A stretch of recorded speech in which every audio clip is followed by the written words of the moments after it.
Eto na mga boss, no, the most awaited game dito nga sa NBA regular season. Ito ngay matapos yung naging blockbuster trade dito nga sa pagitan ni Anthony Davis at dito nga ni Luka Doncic. First time kasi mga boss, no, na magbabalik dito nga ni Luka Doncic dito nga sa Dallas Mavericks, pero hindi na as a Mavs player mga boss, no, kung hindi as a Laker na. Eto mga boss, no, naghahanda na nga Los Angeles Lakers para sa magiging laban na yan. At kamusta na nga ba itong si Anthony Davis? Tara't pag-usapan natin yan.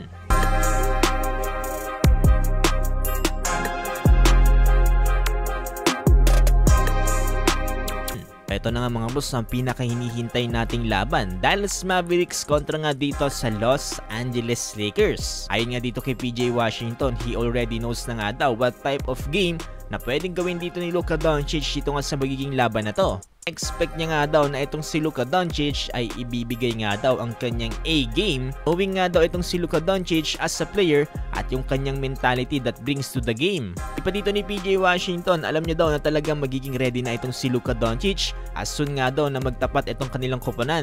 And obviously nga daw, no, he can't wait to compete against dito nga kay Luka Doncic. Kaya naman daw pinaghahandaan na rin ng todo dito ng Dallas Mavericks ang pwedeng gawin dito ni Luka Doncic. Pero dagdag nga dito ni Uncle Drew, no, sinasabi niya nga daw sa kanyang mga teammates na kinakailangan nga daw nila mag-focus on a high-level game para nga daw manalo sila dito against sa Los Angeles Lakers.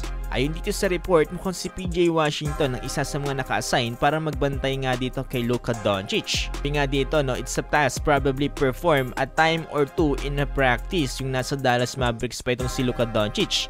Pero dagdag dito ni PJ Washington, but the end of the day, it's Luka Doncic. We know how good he is. Everybody knows nga daw how good etong si Luka Doncic. Pa dito ni PJ Washington, he's tough to contain, tough to slow down. Kinakailangan pa rin nga daw silang mag-give a shot dito nga sa magiging laban na to. Makakuha nga daw dito ng pagkapanalo. So far, mukhang napaka-aware nga dito ng Dallas Mavericks sa pwedeng gawin ni Luka Doncic dito nga sa magiging laban nila. Mukhang aware din sila na mukhang nasa momentum itong si Luka Doncic dahil sa magandang pinakita nitong last game nila kontra nga sa Denver Nuggets. Para naman kay Anthony Davis, mukhang very unlikely na makakapaglaro siya dito nga sa magiging laban nila kontra nga dito sa Los Angeles Lakers.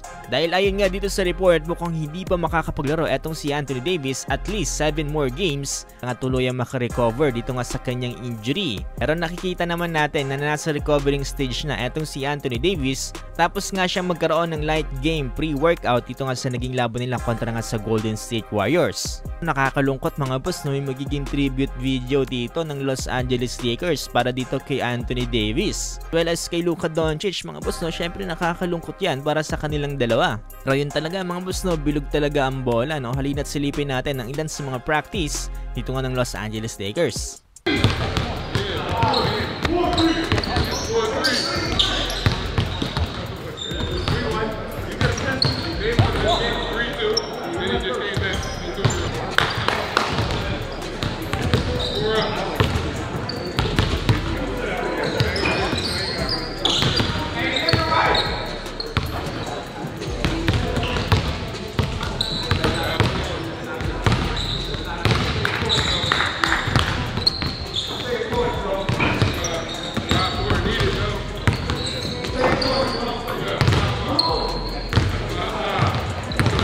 Did I do this as y'all practice this too?